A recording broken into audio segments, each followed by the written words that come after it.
Dabur Amla presents बहस। जब केस हो मजबूत तब लोग वो और सुंदर असली आंवला डाबर आमला। नमस्कार आदरणीय दर्शकबिन, कार्यक्रम बहस के साथ आज हम कार्यक्रम प्रस्तुता विशाल यादव रोरल के साथ उपस्थित हो चुकल बानी। समसामयिक विषय पे निरंतर चर्चा कार्यक्रम बहस के साथ लोग देख रहे बानी माई टेलीविजन के प्रस्तुति के साथ। और आज हमने बहुत दिन के प्रयास के बाद आज विजय श्रावी सर के अपना स्टूडियो में उपस्थित कर ले बानी सन। दिग्गज महानगर के पूर्व मेयर यहाँ के बानी। और जहां तक बात कैले दिग्गज महानगर पालिका में व्यापक चर्चा के विषय हर विषय ही बन रहा बाटे। ट्रैक्टर कांड से लेकर के अनेकन भ्रष्टाचारी अनियमितता एगो दिग्गज महानगर पालिका में व्यापक चर्चा के विषय बन गई बाटे। मीडिया में साइलेंट पूर्व मेयर के देखल गई, लेकिन अथक प्रयास के बाद आज हमने अपना स्टूडियो में उपस्थित कर ले। आखिर साइलेंट काहे देखल गई, एकदम बहुत ज्यादा साइलेंट पूर्व मेयर जी के देखल गई। ये सब विषय में रह करके समसामयिक इश्यू पर हमने बात कर। सबसे पहले पूर्व मेयर विजय श्रावी जी के हम कार्यक्रम आज के बहस में स्वागत कर। स्वागत है सर कार्यक्रम आज के। धन्यवाद सर। व्यापक चर्चा हो रहा बाटे रघु बारे में भी एकदम श्रावी सर केने भुला गए नहीं जे दिग्गज महानगर पालिका में इतना अनियमितता भ्रष्टाचारी हो रहा बा, लेकिन कहीं कतई टीका टिप्पणी विजय श्रावी सर के ना देखल बाटे। देखिए हमनी के का सोचने की अभी नया नया मेयर साहब बनल बारन, उनका हमनी के कुछ हनीमून पीरियड भी, लेकिन उस रूप से अभी तक कोई प्रस्तुत भइल नहीं है। लेकिन धीरे धीरे जितना वो बात कर रहे रहनी भ्रष्टाचार के विषय देखिए लेके सारा चीज वालों की याद हुई कि हम 24 घंटा के भीतर मेयर के हथकड़िए लगा दें बोल के भी बात कर लन। और लेकिन वो भी वो पूरा ना कर सकन क्या कि वो उनका काम नहीं है हथकड़ी लगावल। वो तो कानून विपरीत अगर हम काम करती तो पक्का हमारा हथकड़ी लागी तो प्रशासन करी या पुलिस वाला लोग करी। लेकिन वहाँ के बात रहे ना सर 24 घंटा के भीतर में कोनो भी हालत में हथकड़ी लगेबे करम, लेकिन हथकड़ी तो नहीं देखला था मेरे स्टूडियो में। उनकर बात तो रवा देखे में तो एगो रेडियो टीवी के एक इंटरव्यू रोडे पर देत रहलन कि हम हर कानून से हम ऊपर बानी। वो भी और प्लस हमने के यहाँ के वर्तमान सांसद भी वो मुख से उनका निकल गए, गलती से निकल गए कि वास्तव में लोग अपने आप के कानून के ऊपर माने ला लोग। अब उचित प्रमाणित हो जाता कि वास्तव में लोग सब जना कानून से ऊपर है बा। अभी के गतिविधि ये बोला था। अब जैसे सर अभी हाल की को चर्चा के विषय बनल बाटे 7 से कुछ कर्मचारी लोग के महानगर पालिका में से निकाल लगली बाटे। देखिए वो तो मालूम रहल हमारा ये सब धंधा तो हुए करी क्या कि जब जरूरत पड़ल वो लोग के वोट के खातिर कार्यकर्ता पाले के वास्ते ये लोग आदमी के ला के जबरदस्ती 2 गुना 3 गुना आदमी रखलक लो। और देखिए मेयर के दोष ना दे मुंह में, पॉलिटिकल लोग तो प्रेशर डालिए अपना कार्यकर्ता लोग के काम लगा के बा, अपना लोग के काम लगा के बा, एक विशेष लोग के भी काम लगाई गई बा, अपना पारिवारिक लोग के भी काम लगाई गई बा। जो ना हाकिम लोग होला जेकरा नेपाल सरकार सब चीज के वास्ते मॉनिटरिंग करे वास्ते भेजला, ओकरा ही सब चीज में तोक लगा के पड़ेला, नियुक्ति देवे के पड़ेला। हमारा आश्चर्य का लगा था कि इतना जानल बुझल हाकिम जो नबी हमनी के पहला यहाँ के कोष में लेखा के ऑफिस के हाकिम रहलन, हम जानत नहीं वो आदमी तो कोई दिन आके मुख्य सचिव बनी। वैसा आदमी इस काम के कैसे सपोर्ट करलक। और जाते जाते पता ना चल गलन कि यही बारन मालूम नहीं है, पर एकदम सुबह सुबह यहाँ से साइन करके चल देलन कि इतना आदमी 700 से ऊपर आदमी निकाल देलन। ओकरा बाद जाके साथ में कुछ चीज लिख के गए कि जो अब दोबारा राखी वो अपना घर घर आने से पैसा दी। तो वो ओकरा से पहला के जितना पैसा पेमेंट भइल बा वो हाकिम साहब अपना घर घर आने से दियन, कौन दी। और कोई के भी नौकरी देल बहुत बड़ा बात होला, बड़ा आशा से कोई आल हमरा तकलीफ नहीं के करा से वो अपना कार्यकर्ता के देलक कि केकरा देलक, पर जोन आदमी के देलक आज ओकरा पेट में तलात मार देलक, ओकर गलती का बा। तो कहीं भी कोई आदमी के नौकरी से निकाले एकरा से पहले भी कांड भइल बा, हमर रखल कुछ लोग के निकालल गए, ठीक बा निकालल गए, हो सकता है वो लोग सक्षम ना हो वास्ते निकाल दे, ओकरा जगह पर भी फिर आदमी भरना करके दोबारा निकालल जो काम भइल बा इ निमन नहीं के हमरा तो ये बा। लेकिन वो कानून विपरीत रहल। कानून विपरीत काहे रहल कि कोई भी किस्म के दरबंदी खड़ा करके तब आदमी रखल जाला। एक एक डिपार्टमेंट में 12 गो 14 गो आदमी जाके वहां बैठा था, देखी जाके ऑफिस में न मोटरसाइकिल रखे के जगह बा न आदमी बैठा के जगह बा। अभी तो सब खाली हो गई बाटे। लेकिन इस तरीका के जो काम भइल बा इस देश के और का नाम यहाँ के जनता के साथ एकदम कमजोरी काम भइल बा। 20 करोड़ से बेसी के ये लोग बोझा नगर पालिका को ऊपर ला देलक। जो जनता अपना मैंने समझा कड़ा कमाई के करती रहता है, वो कर के इज्जत भी ना भइल। और इतना बड़ा बड़ा बात करके आयल आदमी के पोल तो फुलत जाता है ना। कि कर्मचारी लोग के फिर से व्यवस्थापन होकर चाहिए, हमारा पार्टीगत भी मांग बा, व्यक्तिगत भी मांग बा। कहीं रखो वहां के मेयर और वहां के हाकिम, ये ढंग से लोग के निकाले का अधिकार नहीं है। या तो विशेष काम वास्ते कोई रख ले रहा तो खुलस्त रूप से जनता के सामने आगे पड़ हमने की काम वास्ते रख ले रही, काम खत्म हो गए बा, ए वास्ते लोग के निकल ले बा। साथ से कुछ लोग के निकाले गई बाटे ते राखल काहे गई? राखल का ये तो हमारा क्वेश्चन। और वो भी सब सचिव लेवल के आदमी, जो आदमी नेपाल के बोलिए ना मुख्य सचिव बने वाला आदमी बा वाला टाइम में हो, वैसा आदमी अगर ऐसा गलती काम कर रहा था तो सरकार के भी सचेत होके के पड़ल, सतर्कता केंद्र के सचेत होके के पड़ल, और अख्तियार दुरुपयोग अनुसंधान के भी सचेत होके पड़ल। इस तरीका के जो अख्तियार के दुरुपयोग भइल बा, इस तरीका से जो जनता के धन के मासे वाला काम भइल बा, एकरा खूब निमन से चेक जांच करके कार्रवाई आगे बढ़े के चाहिए। और सर साथे साथे अब ट्रैक्टर कांड के ओर लागल जाओ। ट्रैक्टर कांड बीरगंज महानगर पालिका में 3200 वार्ड के लेकर के जो है व्यापक चर्चा देखल गई ट्रैक्टर कांड के लेकर के। ट्रैक्टर कांड में का कहे छै? देखिए ट्रैक्टर कांड तो सब खुल गई बा, सारा पोले ये लोग के खुल गई बा। सबसे पहले ये लोग के ट्रैक्टर चाहिए बोल के समझ में आयल कि 3200 वार्ड में चाहिए, लेकिन वास्तव में 3200 वार्ड के वास्ते ट्रैक्टर चाहत भी ना रहल, पर 32 गो ट्रैक्टर के लोग टेंडर करलक। टेंडर करते समय में स्पेसिफिकेशन कौन तोकलक, ओकर विवरण कौन तोकलक, महानगर पालिका तोकलक। और वो स्पेसिफिकेशन में कहा रहल कि 3 सिलेंडर के ट्रैक्टर चाहिए। 3 सिलेंडर के ट्रैक्टर के टेंडर भाई टेंडर करते समय जो आदमी सबसे कम ट्रैक्टर के दाम भरलक वो 9,25,000 प्लस वैट के भरलक 3 सिलेंडर के।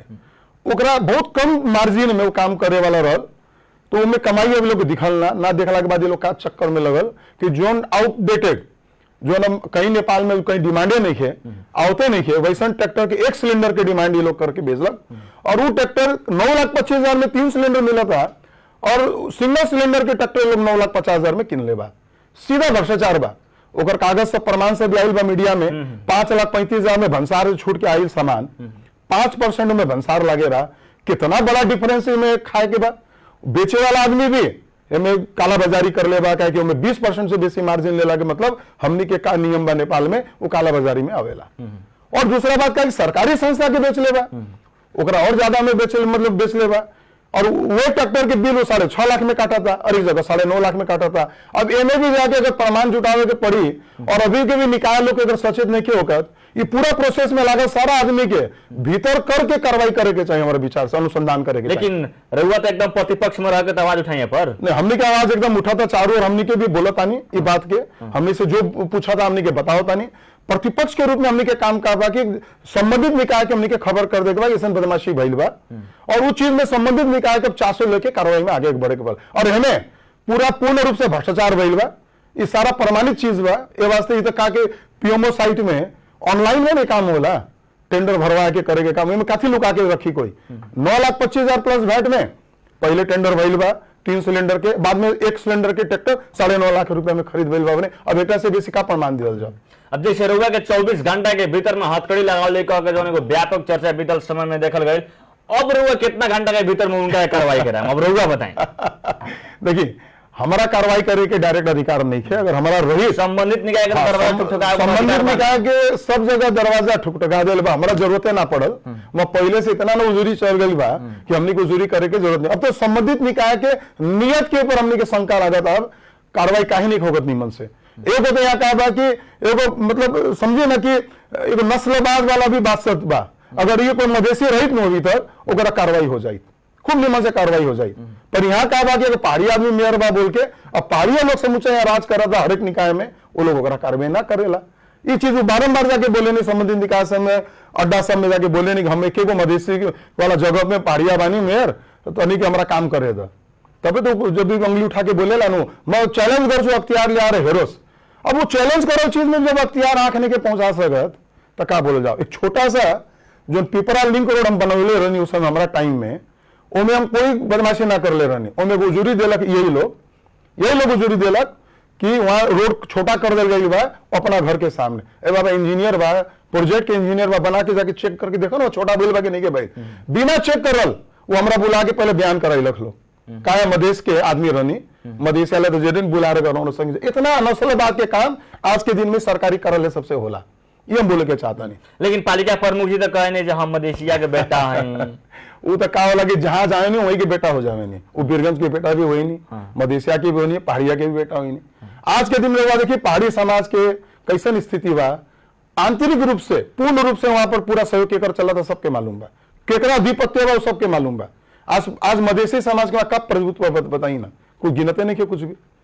आज हम ही बानी, आज हमारा पास एक्सपीरियंस बा, पढ़ल लिखल आदमी बानी, 4.5 वर्ष हम भी चलाइल बानी। उतना समस्या में भी हम नगर पालिका के कोविड जैसा चीज में भी हम नेतृत्व दे के पूरा नेपाल भर में अपना आपके स्थापित करनी एगो हमारा तरीका के सबको एक्सेप्ट करलक, है ना। सारा कानून बनैनी हम बिना बजट के टाइम हमारा 36 करोड़ के लॉस में नगर पालिका रहा, 15 करोड़ के जमान ओकरा में आगे ले आई, वो चीज कोई ना देखी। लेकिन बनल बनावल दाल भात खाए वास्ते भी ई ढंग से काम हुई तो लोग क्या बोली। इधर नागरिक समाज के आगे उठ के आवल पड़, हमने के देखा था नहीं पत्रकार साथी लोग भी निमन बजट मिला था वहां से, वो लोग भी कुछ नहीं के बोलत। कुछ पत्रकार लोग बोला था तो लोग कुछ वहां से बजट नहीं के मिलत। ये सारा चीज हमने की बुझे नहीं। पर हमारा टाइम में जो कार्यविधि बनाई रहनी हम वो कार्यविधि के हिसाब से चले जाए, नगर पालिका आगे बढ़ी तो सारा पत्रकार साथी लोग के साथ न्याय हुई। ये हमारा अपन पत्रकार बा, ये हमारे पत्रकार नहीं के बोल के अगर जो काम होता ये मीडिया के साथी के संस्थागत विकास वास्ते आए वाला टाइम में भी दुख दे वाला चीज बा। और सर एगो और व्यापक चर्चा देखल था वीरगंज महानगर में, कितना व्यापक चर्चा कहला, लेकिन सब चर्चे के विषय रहल बाटे। जैसे अपने के कार्यकाल में सवारी कर 6 करोड़ रहे, 6 करोड़, लेकिन नियम अनुसार कर बढ़े के चाहे दिन प्रतिदिन, लेकिन नया मेयर साहब जब नहीं तो सीधे 3 करोड़। देखिए मैं बहुत बड़ा कहानी बा। उस समय में हमारा विरुद्ध में यहाँ के वीरगंज उद्योगवाणी संघ के साथियों लोग जुलूसे लाके ये कर खारिज करे के पड़ल बोल के बोले रहलन। हम कर का उस समय कर बोल के ना, हम ओकरा सुविधा के रूप में एक ठो टैक्स लगैले रहनी, और कर के रूप में ना सुविधा करे रहलू एक प्रकार से। और वो लगावता के समय में ई का करलन, जो इनका वोट लेवे करल व्यापारी समुदाय के उद्योगवाणी संघ में जाके बोलनी है अभी के वर्तमान मेयर साहब, हम 1 रुपया भी सवारी कर ना उठाएम ना लगाएम, 1 साल ना लगई नहीं। और हमारे टाइम में जो 6 करोड़ से ऊपर में ठेका गई वो ठेका के ये लोग 3 करोड़ समथिंग में पास कर दिलक। और का बहाना ले ले बा कि वहां हम इंडियन गाड़ी के नहीं खेले, हम हमारे टाइम में भी इंडियन गाड़ी के बना लेते रहनी, उस समय भी वह हम लिख ले रहनी कि खाली इंडियन माल भावक ट्रक से लेवे के बा और कोई से नहीं लेवे के इंडियन गाड़ी से। तो इस चीज में व्यापक छानबीन होके के चाहिए ये कौन नियत से करल गई बा। ये वास्ते बोले नहीं एक सह सचिव के लेवल के आदमी कैसे चीज के मनलक। अभी सबसे पहले तो हाकिम के पहले भीतर रख के और बात करके उससे समझे के पड़ल कि कानून अनुसार भइल बा कि नहीं के भाई। ये बहुत बड़ा यहाँ देखिए बदमाशी सब भइल बा में कर में भी, और सब उनकर आसपास से लोग ले ले, परिवार के लोग ले ले बा ठेका भी। वो ढंग से अगर पता लगाया जाए आज के दिन में जितना ठेका बा सब उनकर पारिवारिक आदमी लोग या उनका नजदीक के आदमी लोग के ठेका सब मिलल बा। व्यापक ब्रह्म लूट, व्यापक समझिए ना कि मीला भगत में काम मिलो, मीना बाजार हो को या वो हो को या स्विमिंग पूल हो को, हर चीज में आज के दिन में देखें तो सब नियम विपरीत काम होता और लोग के दुखी मतलब लोग के करल जाता। वो कबाड़ियों ठेका की हुई हालत बा। और वालों जाना था जोन चीज में ना लागे के चाहिए वो भी ठेका लागल बा। हमारा टाइम में सीमेंट हमने के कर लगेले रहनी, छड़ में लगाए तुरंत हमने के खारिज करे के पड़ल, संघ सरकार के चिट्ठी आ गई, फिर ये लोग सीमेंट में कर लगा देला। कबाड़ी में भी कहा कि कबाड़ी बाकी नहीं थे, बस कैसे भी पैसा वसूली करे के बाद बोल के ट्रक लोग रुक रुक के बेचारा 2000 1000 भी दे के लोग पिन छोड़ा के जाता। ये सब चीज ठीक नहीं है। लेकिन वीरगंज महानगर पालिका में कितना के नातावाद और कृपावाद देखा गई बाटे पूर्व में ऐसा। देखिए नातावाद कृपावाद दिखा था, जितना आदमी लोग के वहां नियुक्ति कहलू गई बा अभी हाल साल में वो सब तो उनकर खास आदमी लोग बा। अब विशेष जात के एक आदमी लोग के बेसी रखल गई बा, ये तो साफे दिखा था। वहां जाके देखे तो जहां जहां जो मेन फाट बा मेन फाट में सब अपना आदमी लोग स्टैब्लिश करल गई बा, स्थापित करल गई बा। और अभी तो ऐसा स्थिति हो गई बा कि नक्शा पास जब होता तो सार्वजनिक जमीन में नक्शा संपन्न दे होता लोग। इतना बड़ा ये मतलब समस्या बा। कल के दिन में अगर नगर पालिका के वो नक्शा अगर खारिज करे के पड़ल तो जाके मुद्दा करके अदालत से निर्णय करा के ले आवे के पड़ी। तो ऐसा चीज जब ऐसा नातावाद कृपावाद वाला लोग के बैठावल जाए तो ऐसा राजस्व में मेरे पास जाके देखिए 2 लाख रुपया की जगह के 34 लाख मूल्यांकन कर ले वालों, वो काहे कर ले वालों बार्गेनिंग वास्ते कि ज्यादा करें तो 2 पैसा हमने के मिली तो फिर घटा के फिर वापस कर दल जाए। अभी हमारा साथ भी एक कारण देख ले बानी 2 लाख के मूल्यांकन मालपोत में बा और 34 लाख में ये लोग मूल्यांकन करके कर उठे ले बा।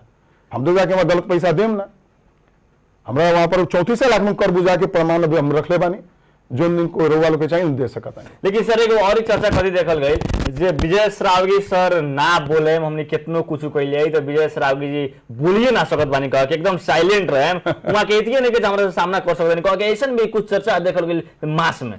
ऐसा ना देखिए हमने के रोज बोले वाला आदमी नहीं थे, हमने के पॉलिसी लेवल के भी आदमी बानी, हमने के जिम्मेवार आदमी लोग पूछी करी तो हमने जरूर जवाब दे सकता नहीं। पर हमने के वो मच्छर के जैसे डिजाइन बना के जैसे जुलूस निकल रहे हमारा टाइम में हम चाहती तो वैसे 3 गो जुलूस लेके जा सकत रानी वो मच्छर वो भी कंट्रोल लेके कर सकत हम भी नहीं कर सकत काहे सीमाना रहुआ बांध ना सकत आनी बहुत सारा ऐसा इश्यूज होला जो कोई के नियंत्रण में ना रहेला फिर भी हम अपना बोले वाला काम करें ना छोड़े हम 1 साल के रुआ बोलने उनका हम हनीमून पीरियड दिले रहनी अब इनका का बाकी हमने का हर एक जगह काहे अब ये तो तैयार हो गए बानी सब समझ गए बानी अब उनका कोई गलत काम हुई तो ओकर विरोध हमने के करे यानी कि अब रउआ एक्टिव हो चुकल बने बिरगंज महानगर का पालिका में जौन भी अनियमितता हुई तो एक्टिव होकर वहां रउआ आवाज उठाए बिल्कुल हम और हमार पार्टी ओकर रास्ते आगे बढ़ी है। लेकिन यहाँ भी कुछ अगुआ लोग आवाज उठावे से ऐसे भी डराता जे कारण मेयर साहब लोग अगल बगल में कथी नु राखे रहलो तो वही से बहुत लोग डराला। खैर हम तो चुनाव के बेला में भी बोल रहे रहनी कि इन लोग की प्रवृत्ति शुरू से कुछ गलत तत्वों को लेके चले वाला ही प्रवृत्ति बा। आज भी नगर पालिका में जाए रहुआ बाहर गेटे से लेके भीतर तक में इतना आदमी भरल बा वो लोग अब का डर बा वो लोग के मालूम नहीं कि हम तो कभी भी आदमी ना भरत रहनी और कोई जनता आवत रहे तो सीधा हमारे ऑफिस में घुसत रहे। आज वहां जाए वास्ते 3 जगह तो आदमी के बैरियर पार करे के पड़ेला तब पहुंचेला लिखल बा इतना लिखल और जनता के मेयर हम बोलता नहीं अपने आप कर जनता हमारे साथ में आते नहीं आई ना सकी तो वैसा मेयर बन के का फायदा। मेयर बोलला से तो जनता से हरदम नजदीक रहे के पड़ी फुर्सत नहीं किए तो बाद में पूछे के पड़ी हरदम वो टेलीफोन में उपलब्ध होके के पड़ी। जैसे हमारे लोग टेस्टिंग करत लो समय भी कि रात के 2 बजे फोन करे 3 बजे हम फोन उठाते रहे क्या उठाते रहने कि हमारा जनता के फोन आ सकता कोई भी जिम्मेवार पद में बानी ये सब चीज खैर जनता बुझ गई बात बहुत सारा चीज हमरा बोले के नहीं खे लेकिन हाँ जनता की मेहरबानी वहां के हमारा आग्रह बा कि जनता के डायरेक्ट मिली वो बीच में बिचौलिया रख के मत मिली। बीच में बिचौलिया रखला के मतलब उसका अर्थ दूसरा लागेला कि कमाई वास्ते रख ले बानी की रउआ ज्यादा सुरक्षित बानी तो पुलिस प्रशासन रखी वहां पुलिस प्रशासन रउआ के सपोर्ट करी वो मामला में।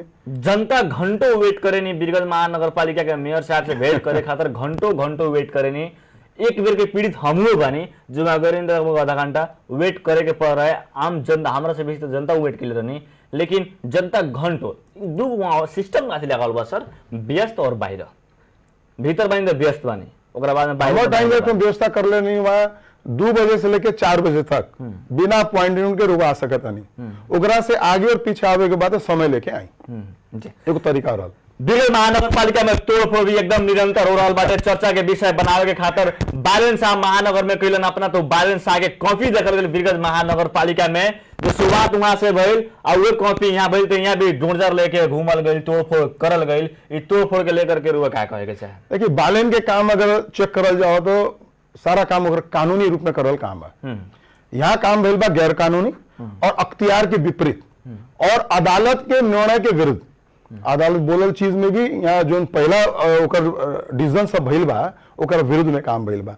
ई जो तोड़फोड़ भइल बा ई तो दिखाए वास्ते तोड़फोड़ भइल बा ओकर दूसरा भी पीछे में पक्ष बा भी बताएं ई दिखाए वाला जो तोड़फोड़ भइल ई वो समय के देहल चीज है वो समय के तत्कालीन पशुपति घोष जी जो यहाँ के मेयर रहनी वो एगो समिति बना के आदर्श नगर के डेवलपमेंट करनी और आदर्श नगर में कोई जाए वाला आदमी ना रहल बनाए वाला आदमी ना रहल घर द्वार वो समय में पशुपति घोष नीलाम करवा के वो जमीन के वो नगर पालिका नीलाम करल जमीन है वो जमीन ये लोग किनलक है वो जमीन के किनला के बाद वो नाला सबके ढके के सर लोग देलक कि भाई नाला के ढके के बाद हमने के बेचनी है मैंने बेचले के पर्पज से रहल के नाला ढके के बाद ओकरा भी डिजाइन को विदेशी लोग करके दिले रहल ओकरा नाला के ढकल गई नाला के ढकला के बाद वहां का खूबसूरती पड़ल बीरगंज के वो दोनों आदमी लोग के बुला के नगर पालिका में वो समय में सम्मान करल गई रहल कि रउआ लोग बीरगंज की खूबसूरती में हमने के मदद कर देनी घर बना देनी वहां वो घर महानगर पालिका उस जमाना में नक्शा पास कर लेबा और आज तक कर वसूलत रहल।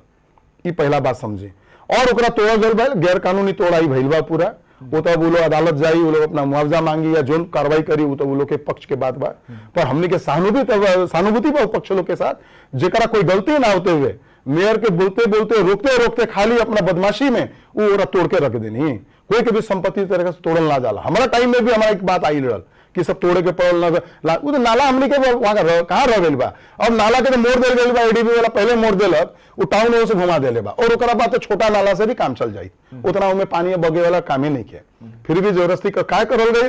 अब देखिए होने अब आई रहा जानकी राम जानकी मंदिर के ट्रस्ट के जगह के बात में आवता नहीं वहां भी एगो जगह बा जो जगह रउआ के सीधा अगर एक रोड निकाल दे जाओ तो जाके सीधा रउआ के पान गली में मिल जाए तो वहां भी सुनता नहीं कोई अपार्टमेंट वाला के साथ इन लोगों को सौदा भइल बा बड़का उस सौदा के पूरा करे वास्ते वहाँ रोड बनावे के बाद रोड बनाए वास्ते जबरदस्ती वहां करलक, ओकरा बाद एने भी दिखाए वास्ते कि हम यहाँ भी देखो तोड़ले बानी बोल के जस्टिफाई करे वास्ते ये सारा खेल भइल बा। ये सब बुझ गइल बा लोग, अब बुझता लोग न वहां रोड बनी ना यहाँ रोड बनी देखा चाहिए। ये सब चीज इनकर कैंसिल हुई काकि अब स्टे ऑर्डर सब अबे करी अदालत सबके कि यथास्थिति में रखने काफी करिए नहीं एने तो ना बना सके हमारा मालूम बा।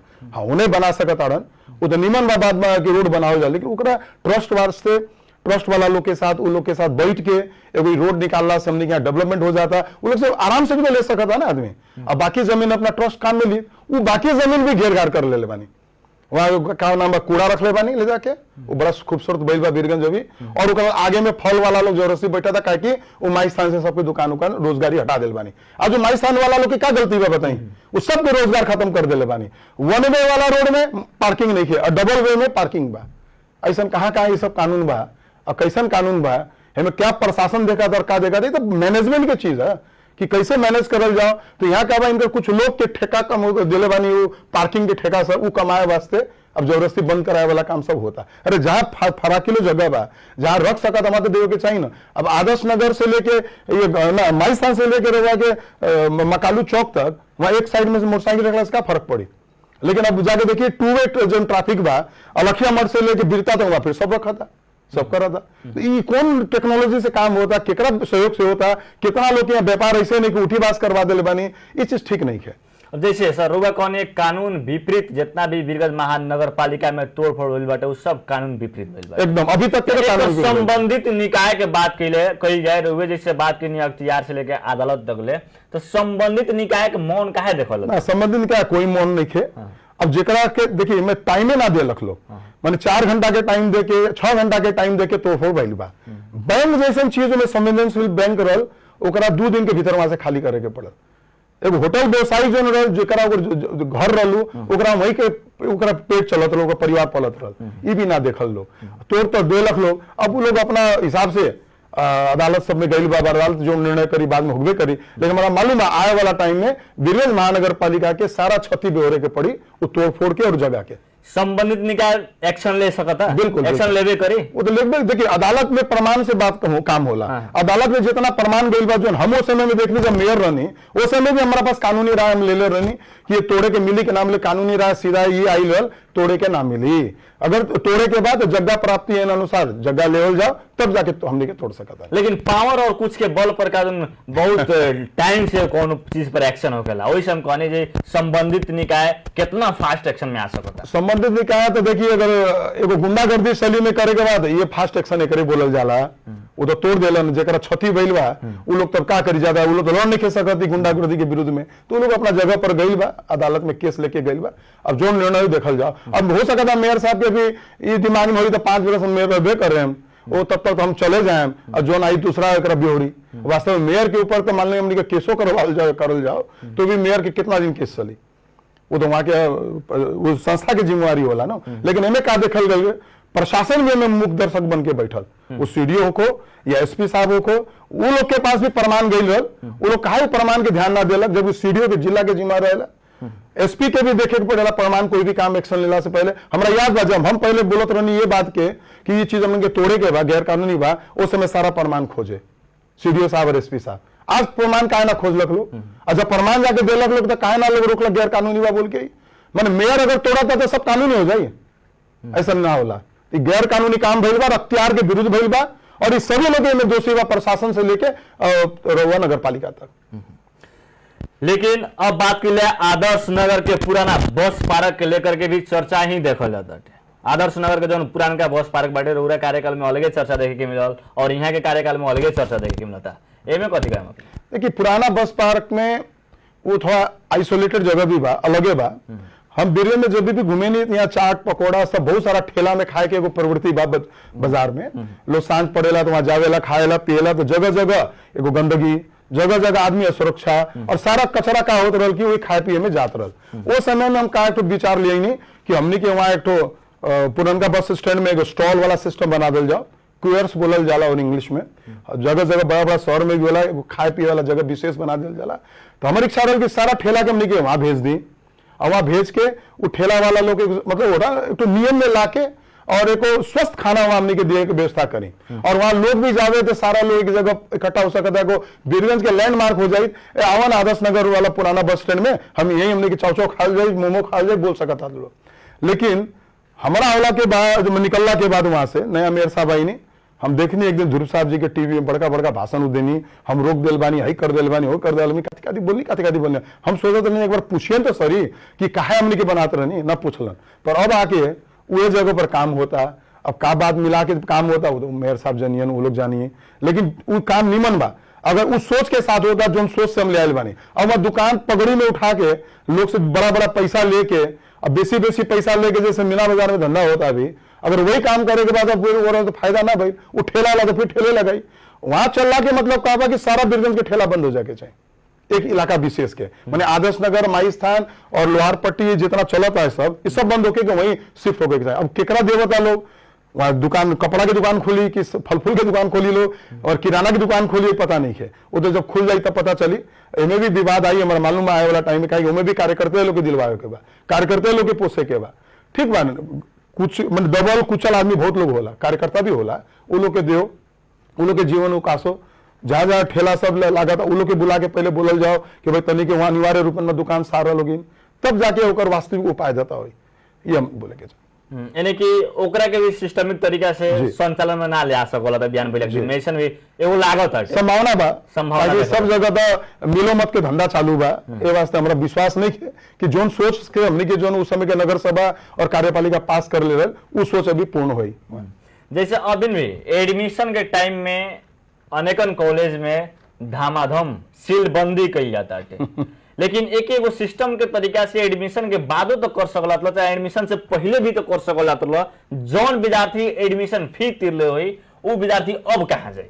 देखिए में का होला कि जब लोहा गरम रहला तब चोट मारे नहीं नो उस समय का होला कि माल पानी बेसी झड़ेला जैसे लागेला लोग के तो हमारा कहे में एक ही चीज बा कि एक अनुगमन समिति बना दिल बारन वो भी सब उनके राजनीतिक कार्यकर्ता लोग बारन उनमें उस शिक्षा में होको स्वास्थ्य में होको तो ये सब एक प्रकार के इस सेक्टर से भी डराव रखे कुछ असुलिये का धंधा बा वो निमन धंधा नहीं है। हमारा टाइम भी हम लोग के बोलने रहने की तनी के अपना सिस्टम में लावा ये गलत बा माध्यमिक शिक्षा से 9, 10, 11 बार एक जगह होके जाए कम से कम और एगो स्कूल लोग ली 1 से लेकर 8 तक आधारभूत चलाई और 9 से 12 तक ये चलाई कुछ लोग साथी लोग करलक भी बात मनलक भी वो हिसाब से सारा व्यवस्थित भी करलक पर कुछ साथी लोग ना कर सकल तो उन लोग के टाइम कितना दियल गई भाई सब बात के ये तो क्या होता है अभी सीधे स्कूल में जाता लोग कागज पत्तर दिखा था और तालचा लगावा था वो लगाओ था चल देता वो लोग ये भी नहीं देखत कि कितना संवेदनशील जगह बा हम इन्हें भी आरोप लगा के चाहें कुछ विशेष आदमी लोग बेनिफिट कराए वास्ते जो उनका बहुत नजदीक बा जो यहाँ पहाड़िया नस्लवाद के ज्यादा बेसिक कुरा काम करके चलल बा लोग उन लोग के विशेष लोग के फायदा कराए वास्ते ये सारा धंधा भइल बा वो विशेष लोग बहुत जगह इन्वॉल्व बा ये भी मालूम बा तो वैसे अगर प्रवृत्ति के हावी हो दिल जाए तो कल के दिन में शिक्षा माफिया जो हमने के बहुत तोड़े के प्रयास करनी उस जमाना में वो कभी भी टूटी ना आया और वो बलिष्ठ होते जाए और खराब होते जाए। आज स्कूल सब के लोग हालत देखिए ना हमारे टाइम में जो क्वालिटी और कैपेसिटी के हम स्कूल छोड़ के आयल रहनी समूचा स्कूल बिगाड़ के रख दिले वालों खाली जाके तिरजुत स्कूल के पीटी दिखा के बीरगंज का सारा स्कूल निमन हो जाए।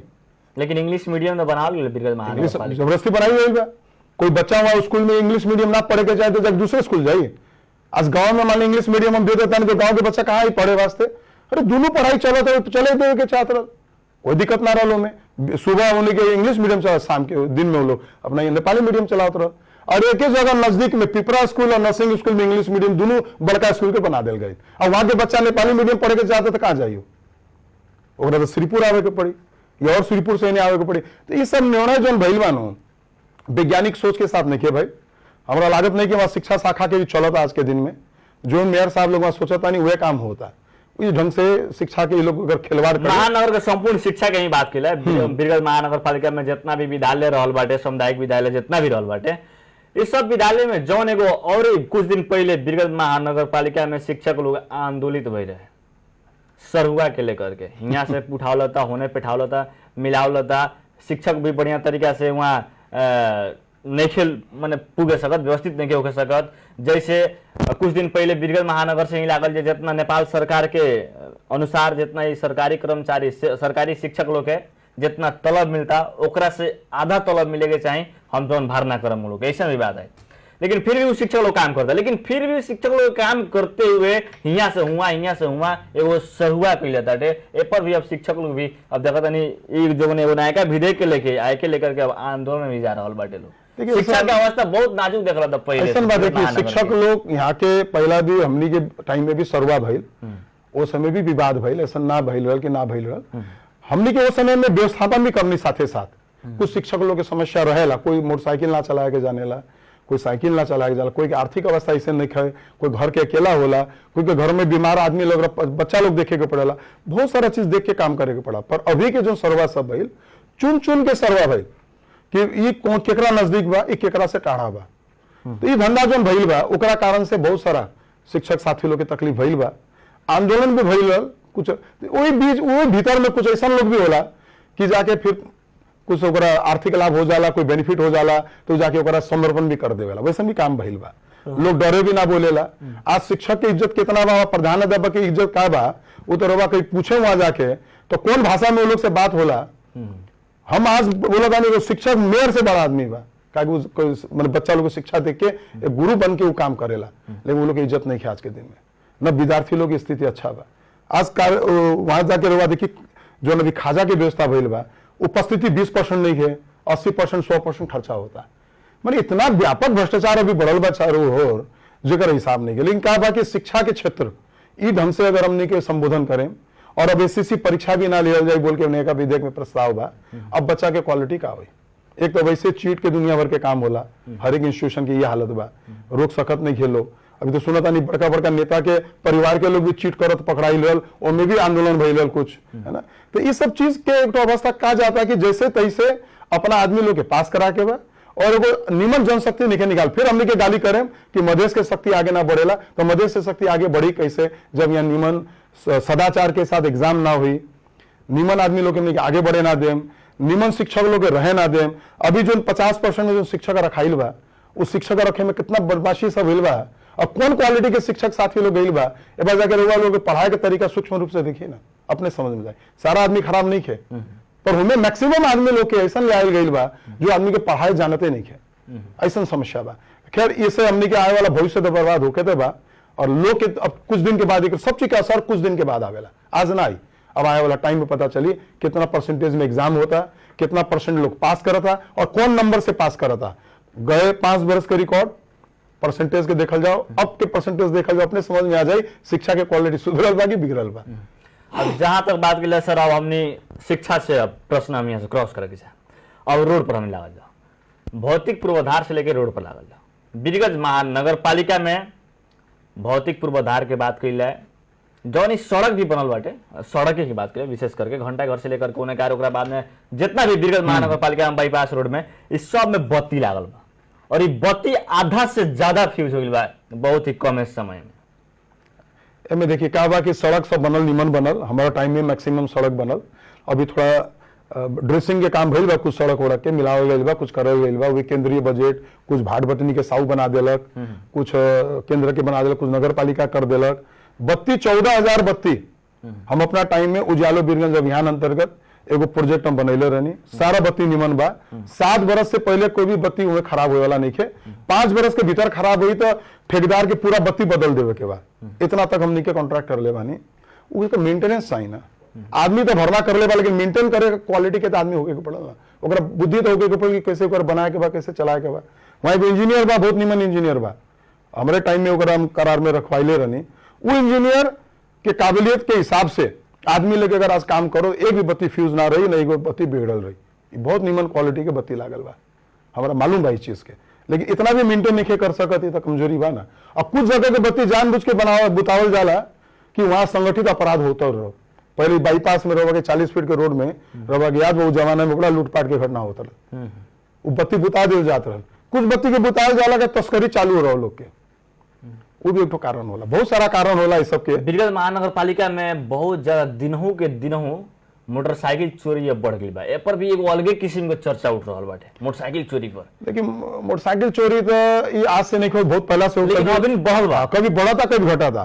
अभी बीच में हम देख ले रहनी कि बहुत सारा टीवी का नाम सीसीटीवी लगावता नहीं, बीरगंज पूरा सुरक्षित हो गई, बड़का बड़का भाषण तो लोग दे ले रहे, तो कहा चोरी की घटना बढ़ा था, ये वास्ते बढ़ा था कि फिर हम बोले कि कभी भी मरम्मतें नहीं होगा, कैमरा तो लागल वाले, कैमरा से रिकॉर्डिंग होता कि नहीं होगा, या जोन संगठित अपराध करता लोग उन लोग के इशारा पर वहां के कैमरा बुताल जाता कि ये भी हो सका था। बहुत सारा बात बा, ये तो पुलिस के काम बा, एकरा कैसे नियंत्रण करल जाओ। और अब तो कहा इंश्योरेंस करल रहे लोग, इंश्योरेंस जाके पैसा ले लेवेला, लेकिन अब इंश्योरेंस कंपनी भी आने वाला दिन में जल्दी बाइक के इंश्योरेंस करी ना, या करी देता ना हाई प्रीमियम कर दी कि रोगा इंश्योरेंस कराया छोड़ दे।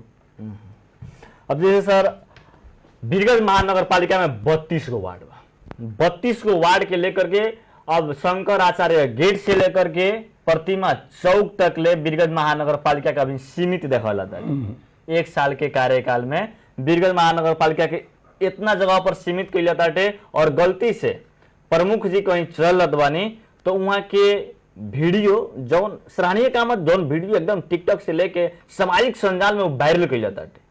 लेकिन 32 गो वार्ड में तो काम होके के पड़ल, तनको तो काम होके के पड़ल 32 गो वार्ड में, लेकिन शंकर आचार्य गेट से लेकर के आ प्रतिमा चौक तक ले बीरगंज महानगर के सीमित कैल गेल बाटे। कारण बा ना, यहाँ जनता बहुत आवेला, बाहर के भी आवेला, इंटरनेशनल जनता भी आवेला, और लोकल जनता भी हमने के आवेला। उ लोग के कुछ तो दिखावे के पड़ल, सब जना तो 32 वार्ड घूमी ना, तो उ लोग के चर्चा परिचर्चा ले वास्ते ये सब काम करल जाला। और हमारा टाइम में हमारा याद हुआ खूब निमन से, उस समय में एडीबी के परियोजना चलत रहा, जिसमें 16% अनुदान बीरगंज महानगर पालिका के भी अपना देवे के पड़त रहा। मानी कि 800 करोड़ के काम भइल बा, तो 96 करोड़ रुपया बीरगंज महानगर पालिका में लगानी कर ले बा। वो समय हम वरा के साथी लोग बोलत रहनी कि देखो विकसित वार्ड में हमनी के ज्यादा पैसा ना देम, हमनी के ग्रामीण वार्ड में देम। उस समय में ग्रामीण वार्ड के विकसित वार्ड से जब भी हमनी के 40 लाख 50 लाख बेसी देनी है। ओकर हम का बोल रहे सबके कि जैसे एडीबी के हमनी के परियोजना खत्म हुई, हम बजट के डबल कर दें। उल्टा हमनी के बजट के डबल ना, ओकरा कम कर दिल गई। काहे कम कर दिल गई? वो सारा पैसा लाके एक सीमित इलाका में ये समय ब्यूटिफिकेशन के नाम में पूरा भ्रष्टाचारी काम करके ओकरा करे वास्ते ये लोग कर लेबा। अब 74 करोड़ रुपया मेयर अपना जिम्मा में रखिए विकास में। बीरगंज जैसे जगह हमारा टाइम में तो 10 करोड़ 8 करोड़ 20 करोड़ से बेसी ना होता, बड़ा मुश्किल से होता उतना भी।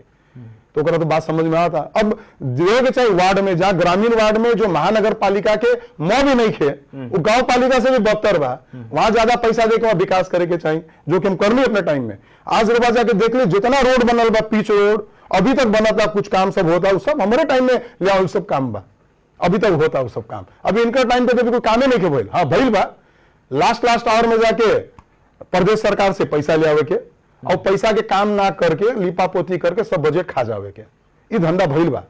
ये हरदम भइल भाई, 5 बरस के दौरान भी भइल बा, उस जमाने में भी लास्ट टाइम के बजट ले आवे, खाए पिए बराबर, अभी भी हुआ भइल बा। अभी प्रदेश सरकार के जितना बजट आइल बा लास्ट टाइम में चेक जांच अगर होको निमन से तो बड़का अख्तियार में लाग सका था, हम इतना जानता नहीं बस।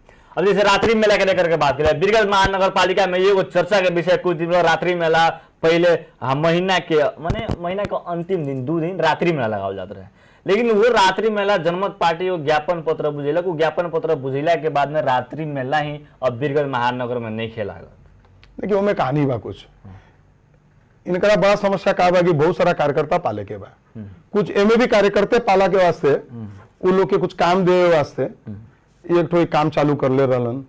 लेकिन जो प्रवृत्ति के आदमी रहला वैसे ने प्रवृत्ति के काम भी हो जाला वहां चालू हो गल अश्लील डांस वांस करवाए वाला चक्कर, जो सभ्य समाज में ओकरा ना निमन मानल जाला। कोई भी आदमी ना चाहे कि हमारा बहन बेटी जावे जहाँ बाजार के हमने का बड़ा बुरा लोग हमने आसपास में कोई ऐसा अश्लील गाना अश्लील डांस सब हो। सांस्कृतिक कार्यक्रम करो कोई दिक्कत नहीं है, निमन भजन निमन काम करवाओ कोई दिक्कत नहीं है। लेकिन जो ढंग के माहौल है सामाजिक मीडिया में रोज आवे लगे, फेसबुक में देखत रहनी कि ऐसा ऐसा अश्लील गाना चलता डांस चलता, ये सब चीज बीरगंज के संस्कृति कभी ना रहा। बीरगंज के संस्कृति बड़ा सभ्य और सुंदर शुरू से रहल बा। इस चीज के विरोध ए वास्ते जनमत पार्टी के साथी लोग करनी भी है।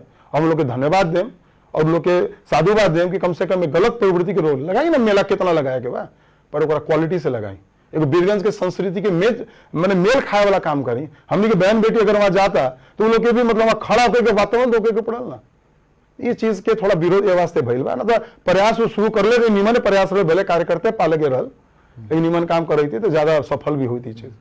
मेला के नाम पर भी कुछ दूसरे सुनल गए। बहुत अभी नारायणी रंगशाला के लेकर के बात है, नारायणी रंगशाला एकदम टूटल था, लिंग अवस्था में रहल बाटे, ऊपर तो ध्यान नहीं जात ना। देखिए नगर पालिका में कुछ कर भी नहीं सकत, वो प्रदेश सरकार और केंद्र सरकार के चीज है, वो लोग के बजट आवेला वो लोग जब तक का नाम बा वो नारायणी रंगशाला महानगर पालिका के अंडर में ना आई तब तक ओकर ये दशा रही। क्या कि ओकरा भी कमाए खा के भाड़ो बनाइल बा कुछ लोग जो केंद्र और प्रदेश के लोग बा। हम चाहे वो लोग पहले सबसे पहले नारायणी रंगशाला के बीरगंज महानगर पालिका की जिम्मा में दो, वो रंगशाला में नेपाल सरकार के 1 रुपया भी लगानी ना। लेकिन नगर पालिका का भीतर जब पड़ता है तो पार्टी के सरकार बा, मेयर साहब के तो पार्टी के सरकार बा, ओकरा काम पे पहल कर सकत लोग ना, जहां हमरा जिम्मा दी चाहे वो अपना जिम्मा हम कराई कह के। हम लिखित चिट्ठी भेजले रहे उस समय खेलकूद मंत्रालय के हमरा जिम्मा में दी, एक हम बहुत अंतर्राष्ट्रीय स्तर के हम रंगशाला भी बना देम, एगो खेल गांव हमरा बनाए की इच्छा बा हम बनवा देम। हमारा पास फंडिंग करे वाला लोग भी आ गए, 300-400 करोड़ रुपया खर्च करे वाला भी आ गए।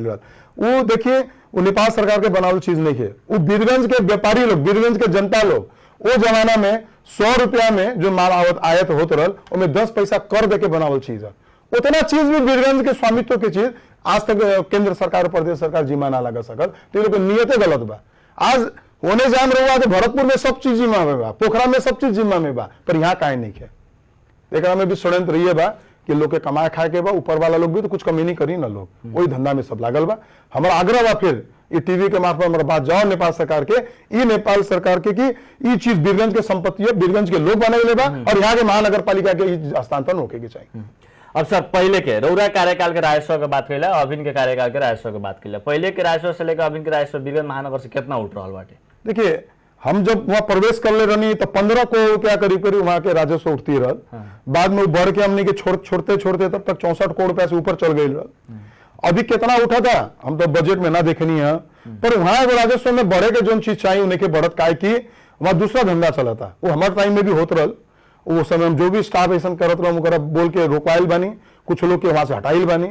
अभी देखा था फिर वो लोग स्थापित हो गई बा जो पहले ये सब चक्कर चलाते रहल। वहां सीधा सीधा हिसाब का होला कि कोई जावेला तो मान लीजिए हुआ कि ग वर्ग में अगर कोई जमीन पड़ा था तो ख वर्ग और क वर्ग में मूल्यांकन करके फिर वहां बार्गेनिंग करके पैसा लेके तब जाके फिर ओकरा वास्तविक मूल्यांकन पर लेन देन होता। ये सब तरीका के काम हुई, या जो पैसा उठे के चाहिए बाजार से ना उठी, किराया में जगह 1 लाख में दियल बा वह 5,000 10,000 पर लोग टैक्स लेवता। ऐसा बहुत सारा बात बा। बीरगंज महानगर पालिका के अगर सक्षम बनाए के बा तो 100 करोड़ कम से कम होकर अपन आमदनी आंतरिक होगी चाहिए। ये बात हम शुरू से बोलते नहीं। उस समय उद्योग वाणिज्य संघ के साथी लोग भी हमारा जाई लागल हमारा पीछे, जो योजना से हम लेके जाते रहे, कोई बेसी कोई से मांगे ना जाते रहनी, हम खाली दायरा बढ़ा के लोग के बढ़ाव के चाहते रहनी। लोग हमारा बहुत सारा विरोध कर, लेकिन अब काहे ना रोक सकता लोग, अब काहे ना मतलब लोग कर सकता, अब कोई नहीं बोले जात। तो हम देख ले बानी कि अगर आदमी अगर कोई जबरदस्ती करता ओकरा ठीक बा, लेकिन जो आदमी निमन से काम लेके जाते हैं लोग सक्षम बनाए वाले हिसाब से तो मेरा साथी लोग भी विरोध करलक। खैर हमारा से दुख नहीं किया, लेकिन हम एक ही चीज बोले, गलत के विरोध जैसे पहले कर ले रहे लोग सोचता था, आज का विरोध नहीं किया होगा। वहां से दिनों वहां पर मतलब जनता ठगाता हमारा मालूम है जी। अब जहां तक स्वास्थ्य के बात की नारायणी क्षेत्र के हॉस्पिटल में अन्य ठाव के लोग भी आवेला, स्वास्थ्य में नारायणी हॉस्पिटल आज तकले भी रौरा कार्यकाल के बात की चाहे यहाँ के कार्यकाल के बात की उतना बढ़िया व्यवस्थापन ना हो के सकल। देखिए नारायणी उप क्षेत्रीय अस्पताल पहले रहल, फिर क्षेत्रीय अस्पताल बनल, वो केंद्र सरकार के विशेष 5 गो 6 गो जो अस्पताल बा देश भर में ओमे पड़ गई। अब केंद्र सरकार के सिस्टम, केंद्र सरकार के हर चीज में चलेला, वहां के जो व्यवस्थापन समिति से लगा सारा चीज, विकास समिति जो बोला वहां वो सब वहां के चलेला। हमने के तो टाइम टू टाइम अनुगमन करके काथी कमी बा, जैसे कोविड के टाइम में रुआ की याद हुई, ऑक्सीजन के प्लांट, यूपीएस सिस्टम, बहुत सारा सामान हमने के लगाई, खाने पानी से लेके सब चीज बीरगंज महानगर पालिका हमने के सपोर्ट कर सकता नहीं साइड से, हमने के वहां जाके प्रशासन ना चला सकता नहीं। ठीक है, जैसे आज बालेनी बानन वहां तू जाके वीर अस्पताल नहीं चला सकता, नेपाल सरकार के संघ सरकार के अंडर में आवेला, लेकिन पहल करल जा सकता। पहल भइल उस समय में 300 बेड के हॉस्पिटल यहाँ सैंक्शन भइल, जो हमने के महेंद्र आरोग्य भवन पुराना रहल वहां बनाए वास्ते, पर वहां भी मुद्दा पड़ गए ठेकेदार लोग के, वो आज तक खटाई में पड़ल बा योजना। और जो अभी बिल्डिंग बा वो भी बिल्डिंग बीरगंज के व्यवसायी लोग चंदा से बनाई बिल्डिंग सब बा, नेपाल सरकार के बनावल भी नहीं के, ओकरा भी नेपाल सरकार चला नहीं के सकल। वहां दरबंदी जो जरूरत बा वो दरबंदी के डॉक्टर नहीं के, जो दरबंदी जरूरत नहीं के वहां आदमी भरल बा, तो वहां भी पॉलिटिक्स बा। तो कहीं ना कहीं हमने के कहा देखा था नहीं कि पॉलिटिक्स एक ऐसा चीज हो गई बा जो हर एक सेक्टर के भी निमन नहीं के करत अब खराब करे चालू कर देले अति पॉलिटिक्स बोले नहीं हमनी के जो अभी पूरा देश सेटिंग में चलता नु कभी शून्य कांड, कभी ललिता कांड, कभी कौन कांड, इस सब सेटिंग के कमाई खाए लागल रहो। माने जो नेता लोग अपने आप के बड़ा क्रांतिकारी बन के दुनिया भर के लोग के नरसंहार करके सत्ता में आयल उ नेता लोग के भी आदमी लोग के देखल जाता तो ये सब काम में संलग्न बा। कहे के मतलब का अब संहिता फेल हो जाई ओकर बाद कौन चीज आई। अब राजतंत्र के बात फिर उठे लागल वहां काठमांडू में लोग बोले लागल तो कितना बार हमने के व्यवस्था चेंज करें और कितना बार निमन करे के कोशिश करें। अब ईमानदार जब तक नेता लोग नहीं तो कुछ ना बोल सका। ये वास्ते आज देखिए रहुआ लोग नया पार्टी के लोग अब विश्वास करे लागल, पुरान पार्टी का विश्वास बढ़त जाता। लेकिन आए वाला जमाना में एमआलए पार्टी ही देश के निकास दी इतना विश्वास रखे रहुआ लोग क्या हमने के भी कोई स्वतंत्र के अंतर्गत भी हमने के भी डाउन करो बहुत काम भइल बा। आए वाला टाइम में एक सिवा दूसरा विकल्प नहीं है। बीरगंज महानगर पालिका में कुछ व्यापक चर्चा ये भी फैलावल गई बाटे विजय राव के कार्यकाल में इतना सर सफाई रफ्तार में ना रहे, घंटा घर के रंग रोदनी जितना रंग रोदन ये सब एकदम रफ्तार में ना रहे। लेकिन रायसमान सिंह के आवते मात्र में रंग रोदन शुरू हो गई, एकदम विकास के विकास देखल कह के ऐसा में कुछ चर्चा फैलावल गई। अब ऐसा मानो 32 वार्ड के सारा बजट लाके हम यही रख दें घंटा घर से लेके आदर्श नगर तक में तो सारा काम हो जाए, उसमें समस्या ही नहीं है। लेकिन हमारा तो सारा बीरगंज देखे के बा, अब विशेषकर जो इलाका विकसित नहीं के ओकरा देखे के बा। काम तो बहुत भइल बा, हम लगा था हमारा टाइम के काम तो 20 वर्ष में ये लोग ना कर सके, वो तो हम गारंटी से ठोक के बोल सकता नहीं। अभी तक राजेश मान जी को बड़का काम दिखाओ ना हमारा अभी के मेयर साहब, उनका सपोर्टे ना मिले, ना उनका केंद्र सरकार के सपोर्ट मिले। अब प्रदेश सरकार तो हमारा टाइम एक पैसा भी ना दिलक, जो दिलक अपना कार्यकर्ता लोग के बांट दिलक यहाँ, ठीक बा, केंद्र भी ना दिलक। इनका कम से कम कुछ तो मदद मिलल प्रदेश से, लेकिन उनका काम ना हुई उतना। क्योंकि बीरगंज से आज के जितना बड़ा इंफ्रास्ट्रक्चर हुआ देखा था नहीं, गली गली पिच भला से लेके बड़ा रोड से लेके सारा हमारे टाइम में भइल बा। और लोग क्या बोले तो केंद्र बना दिलक, एडीबी बना दिया, वो हमनी के योजना रहा बीरगंज महानगर पालिका की योजना पर, उसमें बीरगंज महानगर पालिका के भी 16% पैसा लागल बा, उसमें 84% मात्र एडीबी के ऋण आयल बा केंद्र सरकार के पास, वो भी ऋण में बा। लेकिन बहुत निमन भइल बा उस समय देखिए डेवलपमेंट करो ना। अभी तो बाकी बानू टाइम 3 वर्ष 4 वर्ष में समय बाकी हम चाहता नहीं निमन होगा, हमारे भी तो बाल बच्चा यही रहता। बीरगंज निमन बनी तो हमने के भी बाल बच्चा के यहाँ रहे कि मैं मदद हुई ना, तो वो लोग भी जल्दी बीरगंज छोड़ के भाग जाए, बहुत लोग बीरगंज छोड़ के भाग जाए।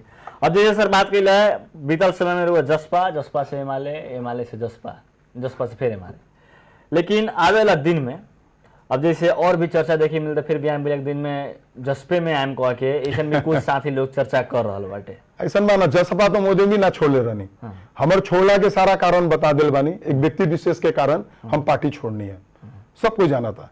वो व्यक्ति विशेष के कारण में लगा अभी के भी मेयर परेशानी हुई है, कुछ कम ना हुई है। लेकिन व्यक्ति के जो बात करते हम लोग जसपा के पूरा नेते लोग परेशान बा। हाँ, उकरा से सारा जसपा के लोग परेशान हुआ। अभी भी जसपा में रुआ देखे तो बहुत बड़ा एगो टकराव की स्थिति पार्टी के जिला अध्यक्ष भी हम बहुत बार केंद्रीय नेता के बोलनी उपेंद्र यादव जी के कि देखिए हमारा बहुत तकलीफ होता है कि अपने मेयर के अपने पार्टी के लोग अगर दुख दी तो कैसे काम करल जाए, हमारा हाथ जोड़े के दी और जाए दी, हमारा उनका बोल के निकलनी ऐसे ना निकलनी है। लेकिन अब एमआलए में आगे बानी, हमारा अगर राजनीति करे के बाद राजनीतिक यात्रा आगे बढ़ाए के बाद रोज पार्टी बदलला से ना हुई, और कोई व्यक्ति विशेष अगर फिर वही व्यक्ति वो में भी आ जाए पार्टी में आ जाए कल हम वो भी पार्टी फिर छोड़ दें, ये बात आगे हम व्यक्ति के कारण हुआ पार्टी छोड़ ले बाने और कल भी वैसे कारण ना और कोई कारण नहीं है ना। तो जसपा बहुत निमन पार्टी बा और मधेश के आंदोलन में बहुत बड़ा हाथ बा उस पार्टी के। आज मधेश के जो अधिकार स्थापित हुए बा कहीं ना कहीं जसपा पार्टी के भी बहुत बड़ा हाथ बा, ये हमने के विश्वास। लेकिन आज के दिन में रोबा देखिए हम तो पूरा मध्य प्रदेश में एमआलए भी 1 नंबर पार्टी भइल बा, कहीं ना कहीं लोग विश्वास कर ले बा एमआलए के और आगे भी करी। लेकिन सर रुआ चुनाव में असफल भइला के बाद में आम जनता से जनसंपर्क भी छोड़ दिला बानी, जनता से तो अभी जनसंपर्क रखे के पड़ल आवे वाला दिन के खातिर। अब कहीं आवे वाला दिन में जनता कहीं राउरी महाराजा पहुंचो के हम लोग तो एक बार जनता से तो जनसंपर्क फेस करे के पड़ल। हम आए वाला चुनाव की बात करें या पहले के चुनाव की बात करें, पहले के चुनाव में हारल नहीं थे, विगत चुनाव से हम 4000 वोट बेसी लेनी है। हम लड़नी केकरा से गठबंधन से लड़नी है, 5 गठबंधन वर्सेस एगो हम रहनी, और हम बेसी वोट लाके का दिखानी है कि हम अभी भी उतना ही पॉपुलर बानी। अगर सिंगल चुनाव हुई तो पक्का जीते गई थी, उनमें समस्या नहीं है। अब रही जनता के संपर्क के बाद, जनता के पहले कुछ अनुभव तो होके पड़ल ना कि जेकरा वो जिता के भेजले बा वो कैसन काम करता, वो लोग के कैसन दिनचर्या हो जाता। अगर मान ली शुरू से जाके कूद के जाके जनता के फिर बच्चा जैसे अगर मानने चालू कर दिए तो वो लोग के पते ना चली ना, वो लोग के भी ई व्यवस्था में का तकलीफ बा। अब जनता बहुत कार्य सब बुझ गई बा कि हमनी के कैसन आदमी के चुन के भेज ले बानी। बड़ा डिमांड बा, चारों ओर से बड़ा फोन आवेला कि आई ना मिली ना, हम जाए वास्ते भी तैयार बानी। अब बहुत जल्दी जनता के घर में हम जावे नहीं, पर मतलब बोलेगा कार्यक्रम लेके ना, भेंट घाट करे वास्ते, सुख दुख के बात करके हम अपना फिरता आ जावे। जनता के बीच में आज भी बानी, कल भी रहे। रोज जनता के 10 ठो काम आवेला, बेसी काम रहेला, प्रशासनिक काम रहेला, कोई के नौकरी चाला, कभी कुछ चाला, सब काम हमनी के करता करते रहे। वो कभी रुकी ना हमनी के, वो हम पद में रही या ना रही। दूसरा बात, हमारा तो बहुत इच्छा रहा मेयर से हम हारले वाले बानी, कोई बात नहीं है। अभी जो नया मेयर साहब बनल बानी वो बहुत सार्वजनिक मंच में बोलत रही नहीं कभी कभी। मैं चाहूँ पूर्व मेयर साहब ने मला सधाउन होस, अरे बाबा सधाए वास्ते तरह बुलाए के तो पड़ी, जगह पर पूछे के तो पड़ी, वो कुछ ना करे, खाली भाषण में बोले नहीं। वो अगर चाहिए तो हम सारा पूर्वाग्रह के साइड रख के, पार्टीगत बात साइड रख के हम उनका पूरा साथ देती, समर्थन करती और उनका आगे कैसे बढ़े के बिजनेस बनाए में वो भी करती। आज अगर उनका साथ ना देवे तो हमने के पार्टी के सारा साथी लोग उनका पूरा पूर्ण रूप से साथ दे हर काम में, ना तो विरोध करवाई थी ना वहां। आज तक कभी हमने पार्टी के आदमी लोग वहां जाकर अनावश्यक विरोध नहीं करला। ये हमने के तरीका बा काम करे के। पर आए वाला दिन में नेकपा एमाले के जो अपना सिद्धांत बा पार्टी के, हमने के जो मैंडेट मिलल बा या जो हमने के मतलब ऊपर से निर्देशन आई साथी लोग के, हमने के ऊपर के अग्रज लोग के, वो अनुसार से हमने के आगे बढ़े। हमने के एक कल्चर्ड पार्टी बानी, एक नीति के साथ चले वाला, एक नियम से चले वाला पार्टी बानी। आए वाला दिन में एक सबके रोगा के रिजल्ट मिलबे करे। सर, हमने कार्यक्रम का अंत में आ चुकल बनी, समय बहुत कम रहला और कार्यक्रम का अंत में बिरगल महानगर वासी के और विपक्ष प्रतिपक्ष दल लोग के, प्रतिपक्ष मेयर साहब क्या कहे? हम एक ही चीज बोले के चाहे, हमनी के 3 तरह के सरकार के व्यवस्था बा, जिनमें प्रदेश और केंद्र के काम बा पॉलिसी बनावे के। प्रदेश तक का करेला, बीच में रह के कार्यान्वयन में भी मदद करेला। पर एक जो सबसे नीचे के जो सरकार होला ना, वो जनता के सरकार होला। एगो सांसद तक का बा कि 20 दिन के बाद से सदन चलाता है तो क्षेत्र छोड़ के चल जाई, प्रदेश सांसद भी चल जाई, पर मेयर ना जा सका था। जनप्रतिनिधि वो 24 घंटा के आदमी बा, अपना जनप्रतिनिधि जेकरा चुनले बानी अपना हक समझ के वैसे काम ली। अगर काम नहीं करे तो ओकरा खबरदारी भी करी साथ ही साथ। रवा लोग खबरदारी करें तो हमने भी रवा लोग के साथ दें, रवा लोग खबरदारी ना करे के चाहें तो हमने के भी कुछ ना कर सके, मजबूरी हमने को हो जाला। ये वास्ते हमने के चाहें सब जन हाथों मालो करके निमन काम के निमन बोल जाओ, मेयर साहब जोन करत आनंद, और जोन गड़बड़ काम में होता, गलत काम होता और विरोध कर जाओ। धन्यवाद सर। व्यस्त समय के बावजूद भी माई टेलीविजन के प्रस्तुति आज के बहस में रहुआ समय देने एक रखा था। छुटे चाहे नमस्कार। नमस्कार, धन्यवाद जी। आदरणीय दर्शकबिन, आज हमने समसामयिक विषय पर रह करके चर्चा करनी सर, बिरगल महानगर पालिका के लेकर के, और विजय श्रावगी सर साइलेंट रहनी है। 1 साल का जो समय दे रही है, 1 साल में वो क्या करता रही हम वाच की नहीं है, लेकिन अब हम टेबल टैग करें, जहां अनियमितता हुई तहां आवाज उठाएं कह के विजय श्रावगी सर कहनी। आदरणीय दर्शकबिन, आज के बहस से हम कार्यक्रम प्रस्तुता विशाल यादव विदा रहे। नमस्कार।